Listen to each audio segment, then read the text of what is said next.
Jaya Radha Madhava Kunja Vihari Jaya Radha Madhava Kunja Vihari Jaya Gopi Jana Vallabha Girivaradhari Jaya Gopi Jana Vallabha Girivaradhari Jaya Gopi Jana Vallabha Girivaradhari Jaya Gopi Jana Vallabha Girivaradhari Yashodhanandana Vraja Janaranjana Yashodhanandana Vraja Janaranjana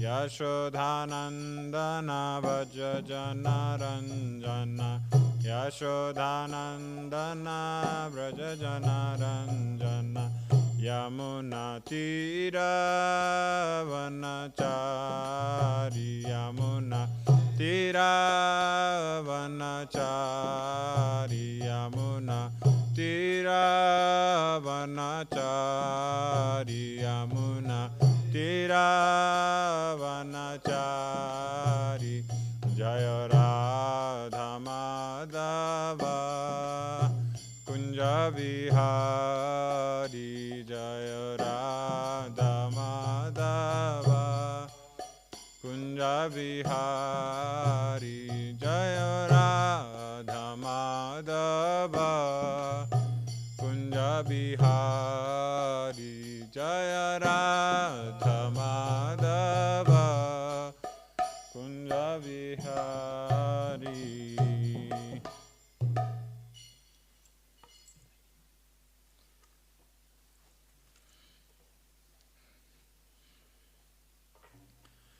Om Namo Bhagavate Vasudevaya.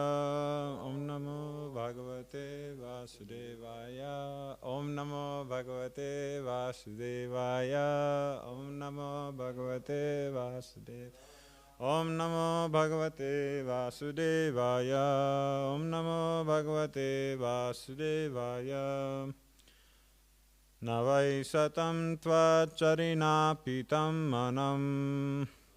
Satam tva charina pitam manam bhuteshu sarveshva vipashyatam tava bhuteshu sarveshva tam satam tava bhutani chatmana pritag didrikshatam bhutani chatmanya pritag didrikshatam prayena rosho bhivaved Yata pashum prayena rosho vivaved yata pashum navai satam tvacharanarpitam manam charanarpitatmanam bhuteshu sarveshva vipashyatam tava bhuteshu sarveshva vitam syatam chava Bhutani chatmanya pritag didrikshatam Bhutani chatyanya pritag didrikshatam Prayena rosho bhivaved pashum Prayena rosho bhivaved pashum. No? Okay. Okay. Na, not. Vai, Bhat, Satam, of the devotees. Tvacharanarpitatmanam, of those who are completely surrendered at your lotus feet. Bhuteshu, among living entities. Sarveshu, all varieties. Avipashyatam, perfectly seeing. Tava, your. Bhutani, living entities. Cha, and. Atmani, in the Supreme. Apritak, non-different. Didrikshatam, those who see like that. Prayena, almost always. Roshaha, anger. Abhivavet, takes place. Yatha, exactly like. Pashum, the animals. My dear Lord, devotees who have fully dedicated their lives unto your lotus feet certainly observe your presence as Paramatma in each and every being, and as such they do not differentiate between one living being and another. Such persons treat all living entities equally. They never become overwhelmed by anger, like animals who can see nothing without differentiation. Purport by Srila Prabhupada. When the Supreme Personality of Godhead becomes angry or kills a demon, materially this may appear unfavorable, but spiritually it is a blissful blessing upon him. Therefore, pure devotees do not take any distinction between the Lord's anger and his blessings. They see both with reference to the Lord's behavior and with others and themselves. A devotee does not find fault with the behavior of the Lord in any circumstance. Srila Prabhupada ki. Narayanam namaskrityam naram chaiva narottamam devim saraswatim vyasam tato jayam mudirayet mukam kuroti vachalam bangulam gayate girim yakripa tamam vande shri gurum dinatarinam.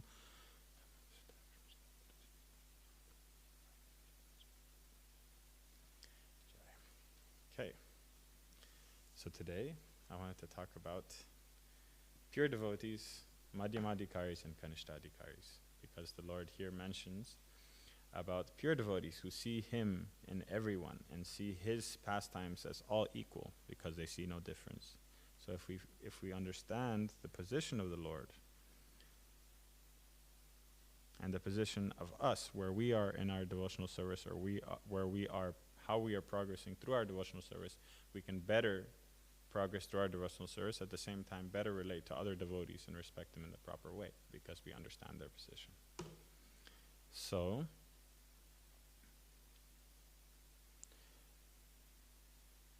Prabhupada here in a class he gave in Chaitanya Mat in Mayapur, actually, he was speaking, and he spoke this quote that I would like to share.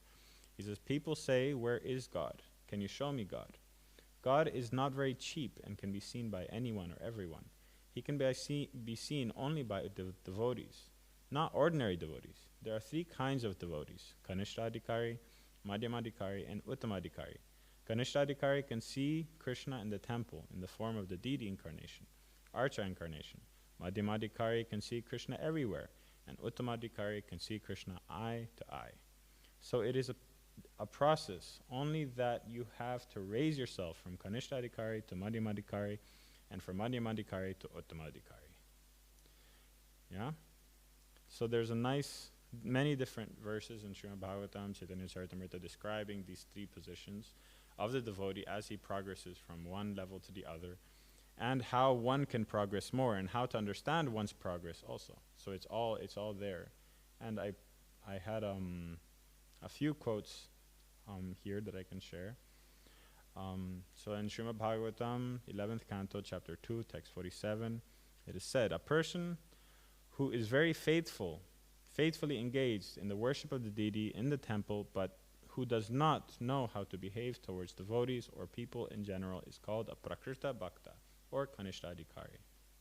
Yeah, so here we see that the Kanishtadhikari, his scope of view or his scope of understanding is simply himself and the Lord. Maybe the Guru is there also.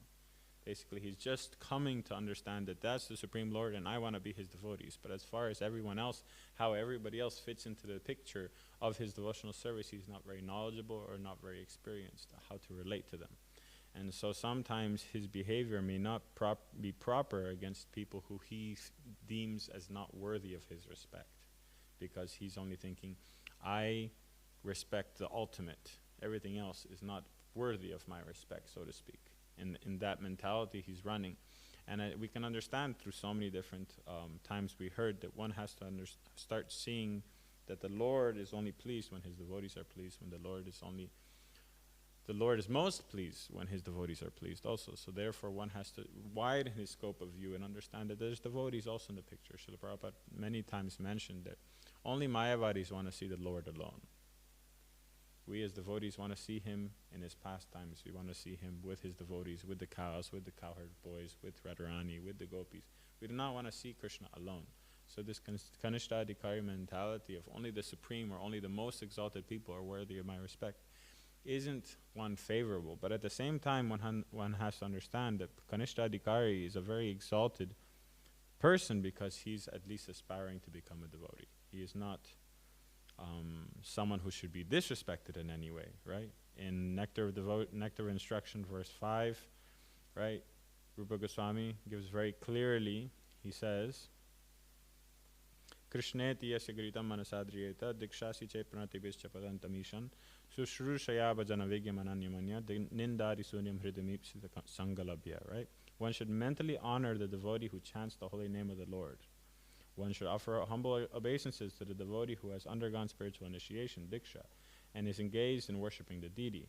And one should associate with and faithfully serve the pure devotee who is advanced in undeviated devotional service and whose heart is completely devoid of the propensity to criticize others. So here you see Rupa Goswami is talking about that even the Kanishta-adhikari, someone who is simply chanting the holy name of the Lord, should be respected. Mentally respected. That doesn't mean you offer full dandavats. If you're at the level of Uttama-adhikari, you'll be inspired to do that anyway, because you see the greatness of the holy name of the Lord. But as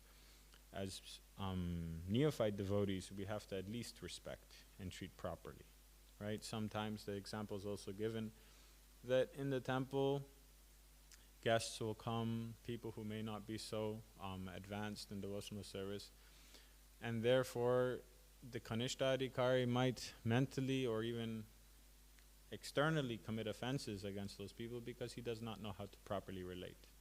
And therefore it is mentioned that the Madhyama-adhikari is very compassionate to the ignorant. He looks for the association of the pure devotees, and he avoids the association of those who are inimical to Krishna consciousness or those who are against Krishna consciousness, because he is still in the progress of developing his faith. And so he may preach to the ignorant, but he will not go and confront those who are inimical to devotional service, because it is something that will hinder his own faith and his own sadhana, right? So, in the purport, further in the purport of Nectar of Instruction, verse 5, Srila Prabhupada writes, one whose faith is soft and pliable is called a neophyte. But by gradually following the process, he will rise to the platform of a first-class devotee. Everyone begins his devotional life from the neophyte stage. But if one properly finishes chanting the prescribed number of rounds of Harinam, he is elevated step by step to the highest platform, Uttama-adhikari. The Krishna conscious movement prescribes 16 rounds daily, because people in these Western countries cannot concentrate for long periods of time while chanting on the beads. Therefore, the minimum number of rounds is prescribed. However, Bhaktivedanta Saraswati Thakur used to say that unless one chants at least 64 rounds of japa, 100,000 names, he is considered patita, fallen. According to his calculation, practically everyone of us is fallen. But because we are trying to serve the Supreme Lord with all seriousness and without duplicity, we can expect the mercy of Sri Chaitanya Mahaprabhu, who is famous as Patita Pavana. Because we are Patita, we are not chanting 64 rounds. But luckily we have Chaitanya Mahaprabhu's mercy there to save us, and with the instruction of Srila Prabhupada to chant 16 rounds, we will gradually, as he mentions, gradually go step by step from the neophyte stage to the Madhyamadhikari to the Uttamadhikari. Yeah? Further there, then it begins to describe the Madhyamadhikari, also in verse 5. While giving instructions to Sanatana Goswami, Lord Chaitanya Mahaprabhu divided devotional service into 3 categories. A person whose conclusive knowledge of the Sastras is not very strong, but who has developed firm faith in chanting Hare Krishna Mahamantra, and who is also undeterred in the execution of his prescribed devotional service, should be considered a Madhyamadhikari.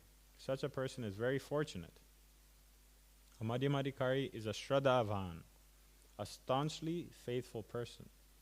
and he is actually a candidate for further advancement in devotional service. Therefore, in Chaitanya Charitamrita it's also said, one becomes qualified as a devotee on the elementary platform, the intermediate platform, and the highest platform of devotional service according to the development of his Shraddha. So that's the key, right? According is simply the measure of a devotee through these three stages is simply his development of Shraddha, as mentioned here by Chaitanya Mahaprabhu describing devotees, right? So one should aspire as much as possible to increase his faith in devotional service by whatever means he most relates with. If for someone it might be listening to many lectures. Someone it might be engrossing himself in the study of the devotionals of the books of the Lord, of Srila Prabhupada. If for someone else it might be by continuous service. But whatever it is, someone has to increase that faith, and by increasing that faith, one will become more and more dedicated to his devotional service, and eventually he will get to the point of taste for his devotional service. Once you develop taste for something, it's no longer faith, it's something that you absolutely experienced, right? Faith is there because you experienced it. It's, for example, if you go to a vending machine, right? You have to have faith that I put my money in and I'll get my drink out. If you don't have faith, you're not going to put your money in, right? But if someone already has put his money in and has already drunk that drink and relished that drink, he will have full faith. It's not even faith, it's he knows it works. And so he will continue with such dedication and such determination because he's already relishing the mellows of devotional service at the Uttamadhikari platform. So by continuous practice of devotional service, with faith, one would advance through these three stages, as mentioned by Chaitanya Mahaprabhu here. Yeah?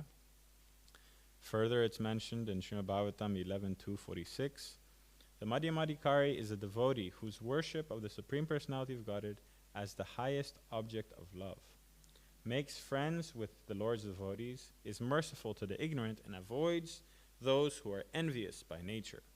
In the purport, Srila Bhaktivedanta Saraswati Thakur has given an elaborate explanation to the proof that the word discrimination employed by Madhyamadhikari preachers does not at all show a lack of mercy, because it's mentioned that Madhyamadhikaris avoid the association of those who are envious, those who are inimical to devotional service. So one might think that how come they are not showing their mercy and going and preaching to them, going and making them change their mind? Because, here it says, he states that upeksha, the word used in the verse, or neglect, as mentioned in the verse, is the proper medicine for those who are inimical to the Supreme Lord and his devotees. Indifference from the preacher checks the feelings of hostility on both sides. So, because he's indifferent and he's not engaging with them, they do not continue to commit offenses, and he does not become hindered in his devotional service by expending so much energy trying to preach to someone who does not want to hear. Right? So on both sides, by indifference is the proper medicine. It's kind of, the example is also given for a fever. Once starve a fever, because the body is working to get rid of the fever, and if you keep putting stuff inside, the body can't do what it's supposed to do. So you just wait. For some diseases, you just wait and you let the symptoms pass because the body's working. Right? So this is the proper medicine to deal with these people, is to let them be. They will stop committing offenses and you will stop being disturbed by them and be able to continue your devotional service undeterred. Right? So for the Madhyamadhikari, this is the proper medicines. Right? Indifference from the preacher checks feelings of hostility on both sides. Although there is a Vedic injunction that one should cut out the tongue of a person who offends the Supreme Lord and his devotees, in this age it is best simply to avoid potential offenders and thus prevent them from committing further sinful activities against the Vaishnavas. It is the duty of a Vaishnava preacher to point out the futility of any process besides surrendering to the Supreme Lord. An envious person, however, will resent such strong preaching by a Vaishnava and disrespect him, considering the devotee to be unnecessarily criticizing others. Such a person who cannot appreciate the mercy of a Vaishnava should be neglected. Otherwise, according to Srila Bhaktivedanta Saraswati Thakur, his cheating mentality will increase day by day. Alright, so this can also be understood by many other contexts where it's described how someone who's offensive to Vaishnavas will be taken out of his association, so he does not continue to offend Vaishnavas. So this is on the side of the Vaishnava, this is instructing the Vaishnava to also not engage with such a person who will then further commit Vaishnava pride and further engross himself in his activities just to prove a point. Yeah? You shouldn't engage with someone who does not want to hear. You shouldn't give good instructions to someone who does not want to hear. There's that famous story in Hitopadesh that I think I mentioned already with the bird and the monkeys. You remember the story, Prabhu? Okay. Yeah. So the bird, there was a bird on a tree and there was many monkeys. It was very cold in winter. And the monkeys, they found a firefly. I don't know, you know firefly? It's little bugs that glow in the night. And so they put the firefly in the leaves and they started blowing on the firefly trying to make fire. And the bird said, my dear monkeys, this is not going to work. It's a firefly. It looks glowing, but it's not fire. And the monkey said, you keep quiet, you don't know anything, and kept blowing on the firefly. And they keep going, and the bird says, don't do that, it's not going to work. It's not going to work. You have to go get 2 rocks, hit them together, make some fire. It's not going to work like that. And he said, you don't know anything, just keep quiet. And they kept blowing. He kept on trying to advise them. Finally, a monkey grabbed him and threw him on the floor and killed the bird. So the moral of the story in Hitopadesh is that do not give good advice to stupid people. Right? Hitopadesh, as if you know, it was the king. There was a king. His name was, I can't remember his name. Anyway, he had 4 kids. He had 4 sons who were extremely mischievous and refused to sit in any class or go to any school. So the king, being desperate, he offered great reward for anyone who would be able to educate his kids. So this Brahmana came and said, I'll teach them. And the Lord said, the king said, how are you going to do this? He said, no, you just send them to me every day and I'll teach them. So the Brahmana, he developed this huge book, Hitopadesh and Panchatantra, which is just stories of animals and kings and people. But every story has a very important moral. And so the kids, by hearing the story, would understand the moral. And so they became great scholars. The princes became great scholars because they would just hear the stories. And there's hundreds of stories, each one with a very important moral. Srila Prabhupada many times mentioned that for kids we should have the Hitopadesh, that they can hear it. And it's fun stories, monkeys and animals and snakes, and there's so many, and each one is a very important lesson. So we can take good advice from these stories also. So here, Bhaktivedanta Saraswati Thakur is describing that we should not engage with people who are inimical. Not ignorant. Ignorant is different. Ignorant is innocent, like a child. You teach a child how to walk because he doesn't know how to walk. He doesn't know about walking. But if a child does not want to walk, how are you going to teach him to walk? There's a difference. Yeah, so the general karmi, he just doesn't know. So of course we preach to them. We spend as much time as possible preaching to them. But for someone who does not want to and in fact wants to find fault in Krishna consciousness and find fault in devotees and criticize devotees, it would simply be a burden on us to try and engage with them because it will disturb our own Krishna consciousness. Yeah? Okay. So, and finally we get to the position of Uttamadhikari, right? So Prabhupada mentions out of many such Vaishnavas, one may be found who is very seriously engaged in the service of the Lord and strictly following all the regulative principles, chanting the prescribed number of rounds on his japa beads, and always thinking of how to expand the Krishna conscious movement. Such a Vaishnava should be accepted as an Uttamadhikari, a highly advanced devotee, and his association should be sought. Right? The verse is given, Premanjana churita bhakti vilochanena, santa sadeva hridayeshu vilokayanti, yam syama sundaram avchintya gunasvarupam, govindamadi purusham tamaham bhajami. So it says that the pure devotee, the Premanjana churita bhakti, his eyes are smeared with the pulp of pure love, right? Is covered. It's almost like he's wearing goggles, and because he has pure love goggles, you can say he sees everything, right? Santa Sadeva Hridayeshu Vilokayanti. He sees the Lord. He sees Yam Syama Sundaram Achintya Gunasvarupa. He sees the Lord Syama Sundar in the heart of every living entity and in everything, because he's wearing the goggles of pure love. Yeah, it's smeared with the pulp is the English translation, right?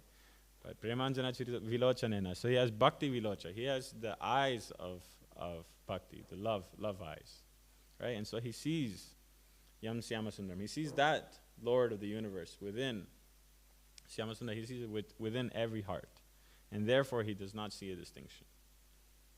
So just like so many examples of devotees past in Srimad Bhagavatam everywhere, that they were completely oblivious and completely, either they were avaduts, completely oblivious to this material world, or they saw no distinction and they were freely giving love of God to everyone. Right? For example, there's Prahlad Maharaj. Prabhupada mentions in this purport. He says, like Prahlad Maharaj saw Krishna everywhere. On top of that, he saw no difference in the activities of the Lord. His own father was killed in front of him by the Lord, and he saw it as a great blessing. That level of understanding of the Lord's activities, we can understand that Prahlad Maharaj was a Uttamadhikari. He was a Mahabhagavata. Right? His own father was killed, and yet he thanked the Lord for showing such mercies to his demoniac father. Because he sees no difference between the Lord killing the demons or his pastime with the devotees. There's so many other examples that great devotees hearing the pastimes of the Lord, they're not looking for the pastimes of Braj and Rasa dance. They're just as happy hearing the pastimes of the Lord in Mahabharata, just as happy hearing the pastimes of the Lord, with killing the demons, as they are hearing the pastimes of the Rasa dance, because they see all equal. They see everything equal to the Lord. Yeah? A pure devotee is completely free from the tendency to enjoy things separately from the Lord's service. Jai Srimad Bhagavatam ki jai. Right? A pure devotee is completely free from the tendency to enjoy things separately from the Lord's service. He does not see anything in the universe as unfavorable because he sees everything as an expanded potency of the Supreme Personality of Godhead. Such a devotee's purpose in existence is to give pleasure somehow or other to the Supreme Lord. Thus, everything that a pure devotee experiences moment by moment increases his ecstatic love, desire to satisfy the transcendental senses of the Lord. How beautiful is that? Right, it says that he's free from the tendency to enjoy things separately from the Lord's service. Right? So there's nothing that he does that he finds any pleasure in besides the Lord's service. We have, a few hours of the day to which we are able to dedicate to the Lord's service, but then we have those nooks and crannies within the day where we want to do something that for us, that we like. Whatever it may be, however gross or subtle material enjoyment we will find that little bit that we find that's pleasurable to us. But a pure devotee is free from the tendency, right? So he has no enjoyment apart from pure devotional service to the Lord. So everything that he does all day is fully 100% connected to the Lord's service, right? And therefore he does not see anything in the universe unfavorable because he sees everything as expanded potency of the Supreme Lord. That doesn't mean that he engages in everything in this material world, right? But he does not see it as something should be avoided or something that bothers him because it exists. Because he understands it's a Lord potency. Maya is the Lord's potency. Yogamaya is the Lord's potency. This material world's the Lord's expansion. Spiritual world's the Lord's expansion. Of course, he has a preference because he finds it enjoyable in the Lord's service, being with the Lord. But it does not bother him, and therefore he is free to preach to everyone and anyone. Unlike the Madhyamadhikari, who should avoid those who are inimical. But Uttamadhikari has no issue. Like Haridas Thakur, he was dragged through 21 marketplaces, beaten. How many millions, you hear all the stories in Bhagavatam, and you hear how many pure devotees were beaten, harassed, offended in so many different ways. What happened to all those jivas who were performing all those activities? Right? How many millions of people must be, suffering eternally in the lowest lokas simply because they did those things to pure devotees? No. That's the amazing thing, that those pure devotees, they took zero offense. And just by their association, they were purified. Doesn't matter in what propensity or in what place and how it happened. Those Muslims who were beating Haridas Thakur, they became devotees because they saw this devotee. He's not a physical person, and they begged him, please, you have to die. If you don't die, we're gonna get killed because the Sultan is gonna kill us because we didn't do our duty. Please die, they would tell him. And so Haridas Thakur said, okay, and he gave up the body. So they threw his body in Ganga. He floated down Ganga a bit and jumped out. So those people who engage with those pure devotees on any capacity, they're purified because the pure devotee is beyond this material world. Yeah? And therefore, their association should be sought out. We should see an urgency to find such a devotee and to get his association in any way possible. And we are so fortunate that we have a pure devotee right here. Right? We have a pure devotee in the form of Srimad Bhagavatam. We have all Srila Prabhupada's books. We have so many pure devotees present still in this material world, giving lectures, speaking, sharing their realizations, physical and through the internet, which has become such a useful tool in our devotional service, that we can easily access so many wonderful instructions. And we have so many devotees in each and every temple in the world where we can associate, we can talk, we can interact, and share our doubts, clarify our doubts, share our realizations, inspire one another, and therefore further progress in devotional service. So from here we'll develop Uttamadhikaris, and we'll have their association. So it's a wonderful process, and all we have to do is continue our development of faith. Our development of faith is the key to progress in this material world and to progress in our devotional service. Yes? Okay. So going back to the instruction of Rupa Goswami when he's describing how to associate with the three levels of devotee, it says, in order to intelligently apply the sixfold loving reciprocations, right? He mentioned in a previous verse, right? Dadati pratigrihnati guhimakyati prichiti bhungte vojayate chava shadvidam priti lakshanam. The 6 loving exchanges between devotees. He says, one must select proper persons with careful discrimination.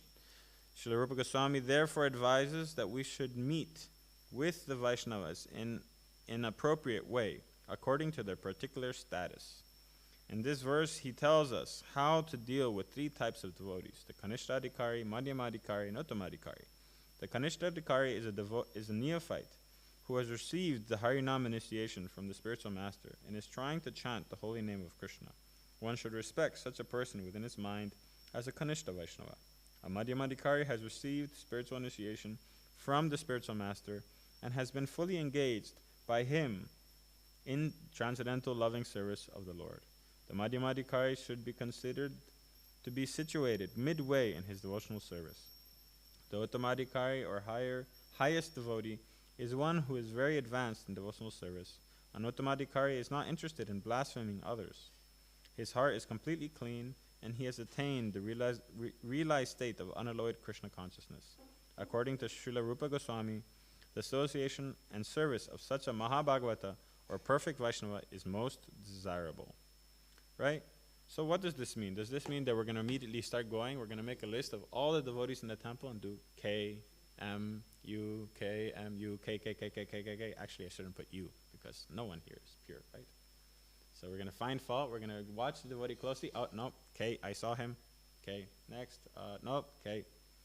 We can't do this, right? We have to understand that everyone here, as mentioned here, they're firmly in, fully engaged in the transcendental loving service of the Lord, right?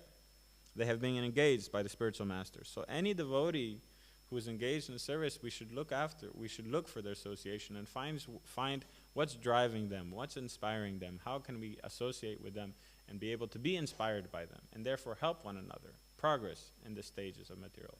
If you see someone who is, I wouldn't say inimical, but someone who's struggling in his devotional service and you don't find a way to help him, then in that way you can not avoid, I would say, mentally respect. Right? If you see someone struggling in his devotional service and you don't see yourself fit or capable to help them in some way, there, in that case, then it's difficult for you to be able to help him without you yourself being either pulled down or a disturbance in your own devotional service. But if you can find inspiration, you should take it from wherever it's possible. Right?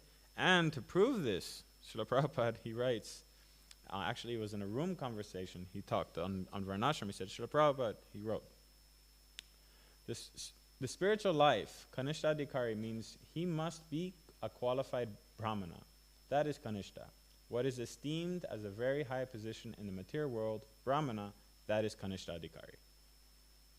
So, someone who has the qualities of a Brahmana, someone who's a qualified Brahmana, that is Kanishtadhikari. So we can understand from this last quote that Prabhupada said in the room conversation that we still have a long way to go, right? A qualified Brahmana, right, he has many qualities, but among them is purity, knowledge, right? Truthfulness, austerity, detachment. We do not have these qualities. We do not have them to the full extent or even to a minute extent. So we are still even trying to achieve the platform of a proper Kanishta Adhikari, what to speak of Madhyama Adhikari, Uttama Adhikari.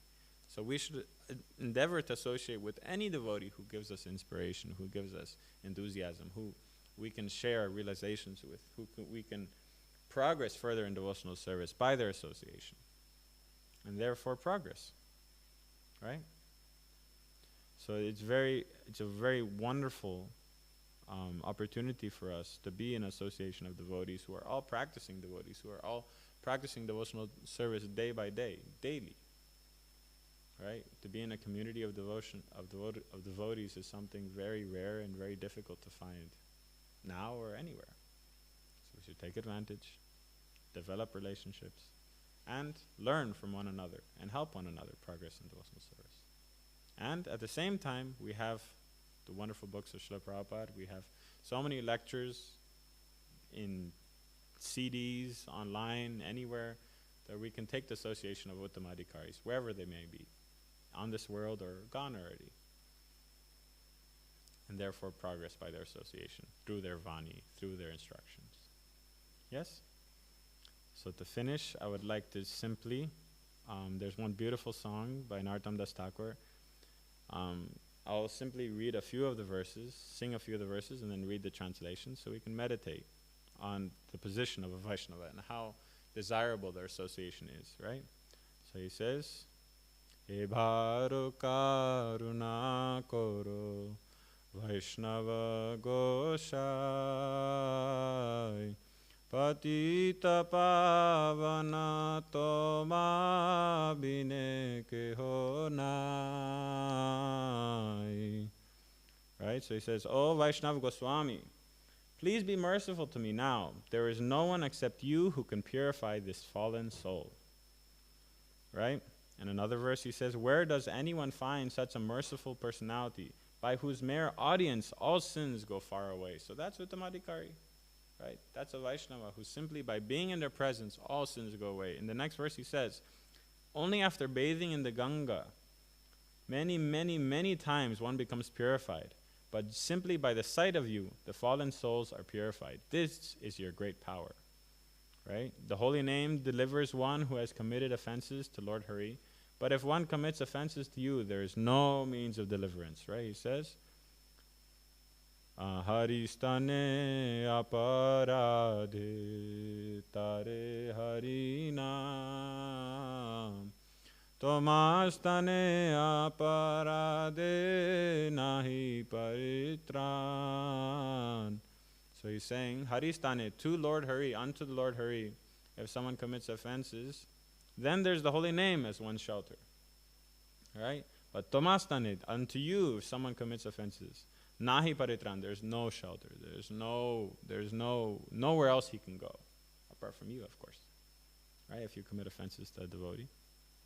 Right? So at the end he says, Prati janme kori asha charane raduli narotame koro dhoya apnara boli. I desire the dust of your holy feet in each and every birth I may take. Please consider Narottam Das Thakur or Narottam Das as yours and be kind unto him. So consider me your servant.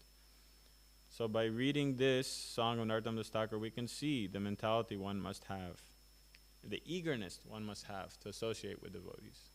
Sometimes when we read these passages and we read these purports, we can become disheartened by understanding the level of advancement one must reach, right? And understand, also if you're honest with yourself, you'll see, wow, I am nowhere close, right? But instead of disheartening you should take it as a incentive and urgency to understand that I must do it now because I still have a long way to go, right? It shouldn't be a sense of, nah, this is too difficult, I give up. It should be like, okay, that means, today, now, right now, I have to look for the association of such devotees. I have to read Srila Prabhupada's books. I have to gain their association and make myself progress through devotional service so that I may attain that level. Maybe not in this birth, maybe in the next, but I need to start now. And if you take it in that way, it'll be extremely beneficial and it will give you such inspiration. Yes? Yeah? Okay. Grantaraj Srimad Bhagavatam Ki Jai. Any questions? Yes, Prabhu.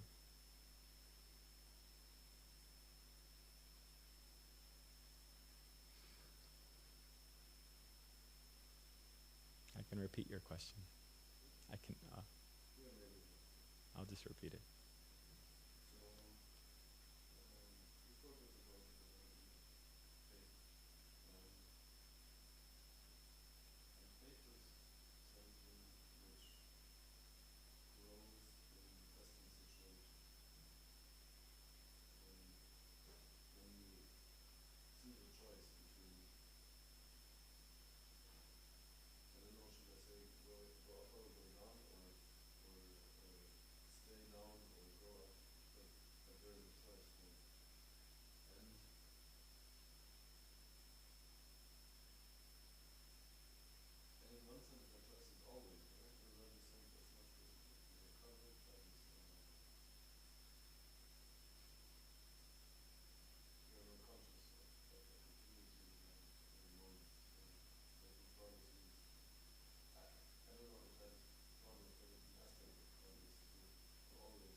The choice. Yeah.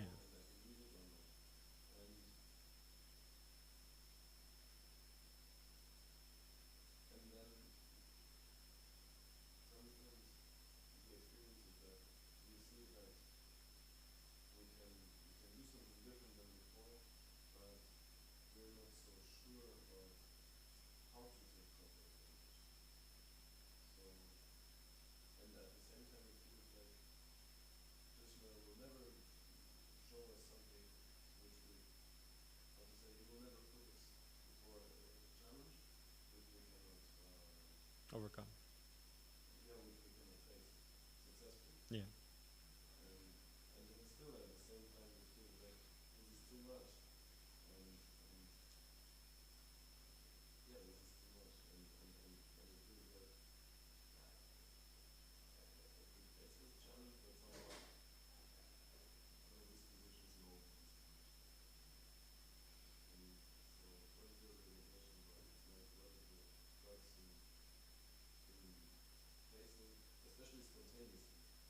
Yeah. Yeah.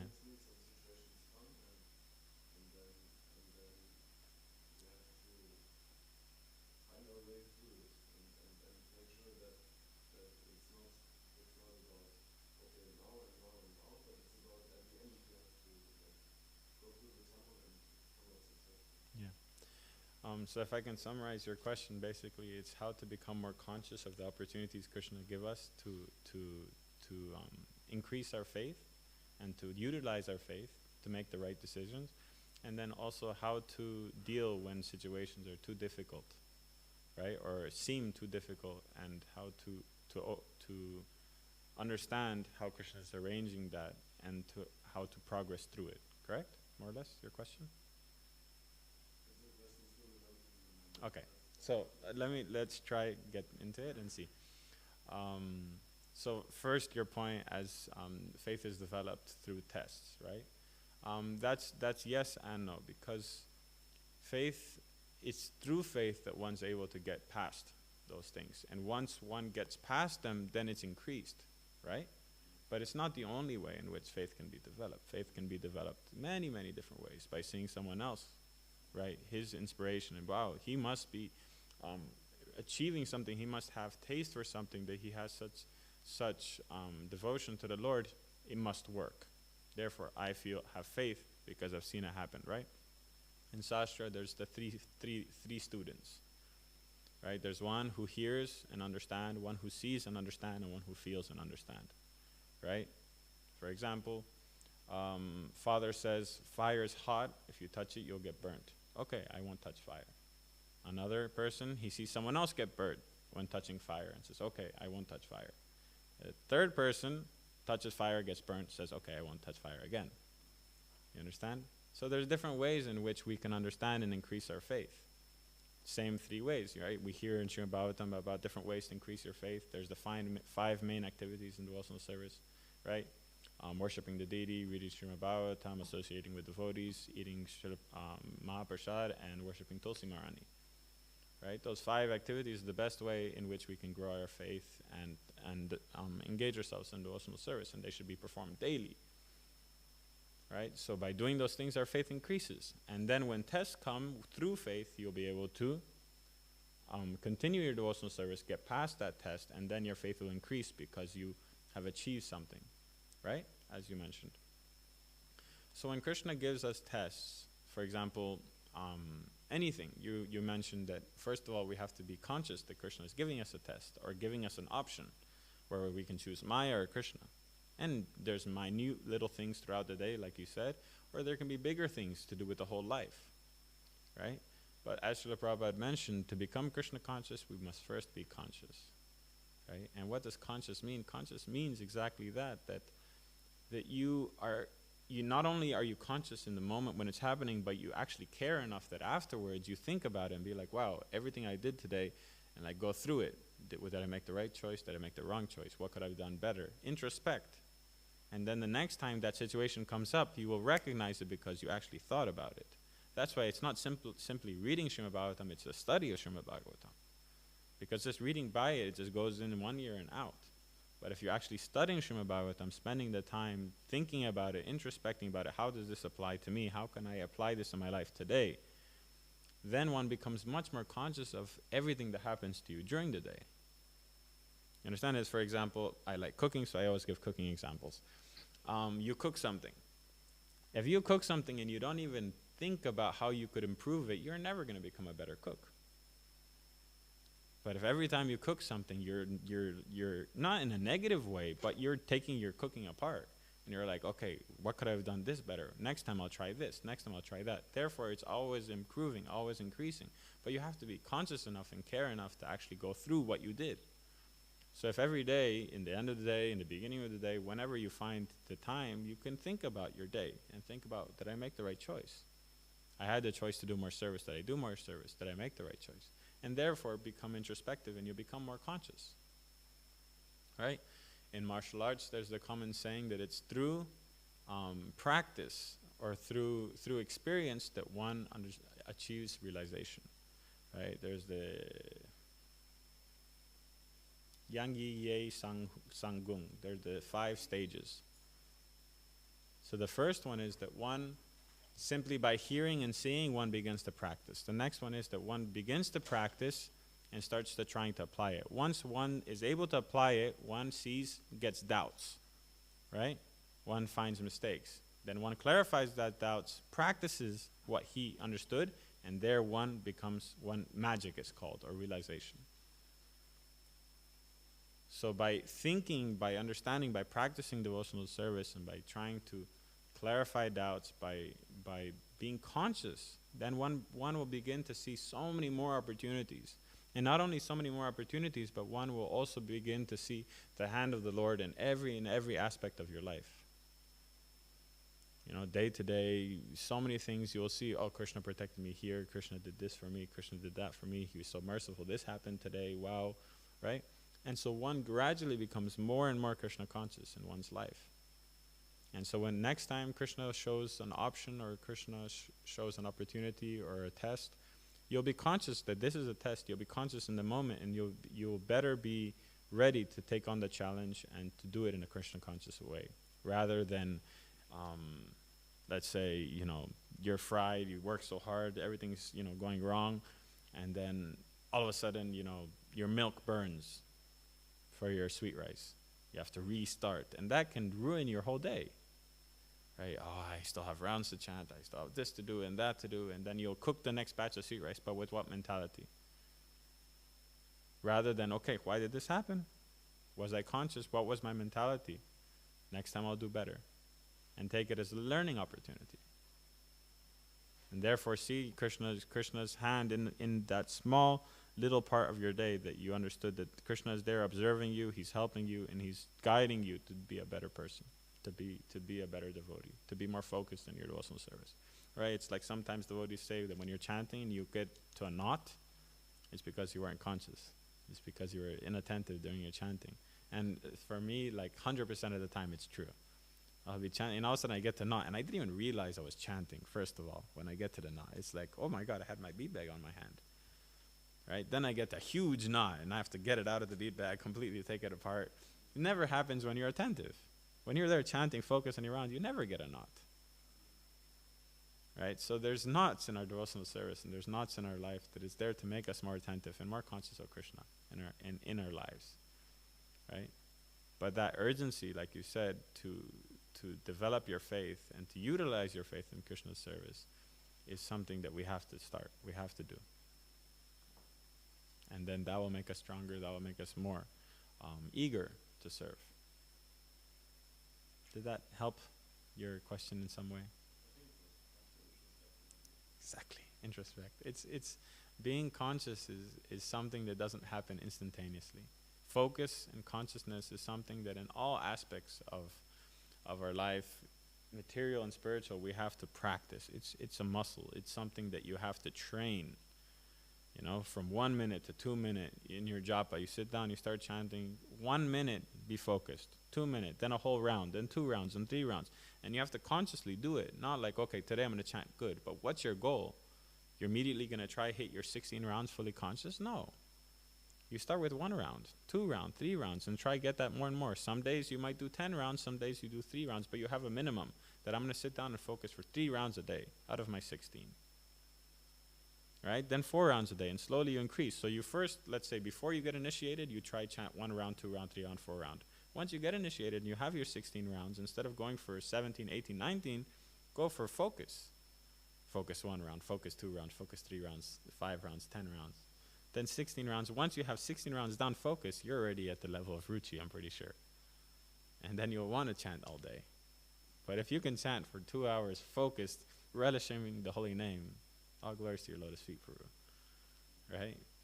So we can make these goals to increase our focus and to increase our consciousness by making a routine. That's why sadhana bhakti is there.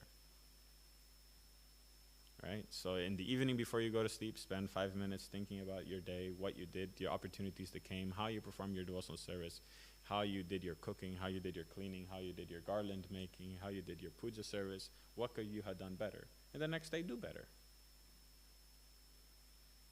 Right? What is it? There's a famous Chinese master, he used to say, if every day you don't make yourself a better person, you're losing your life day by day. It's a proverb, but I can't remember exactly the wording.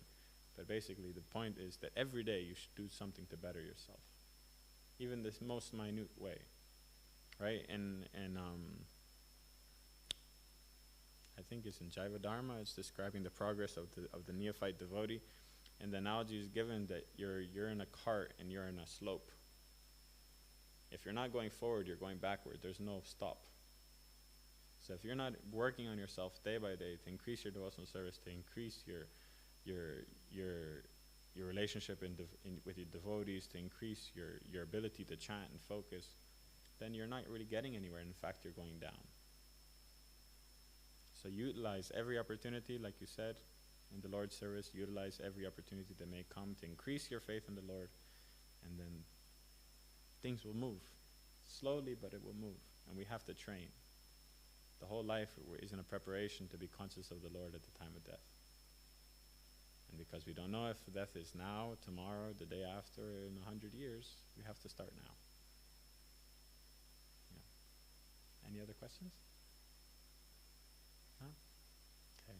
Right on time. Grantaraj Srimad Bhagavatam ki, Srila Prabhupada ki. All glories to the Sum of devotees.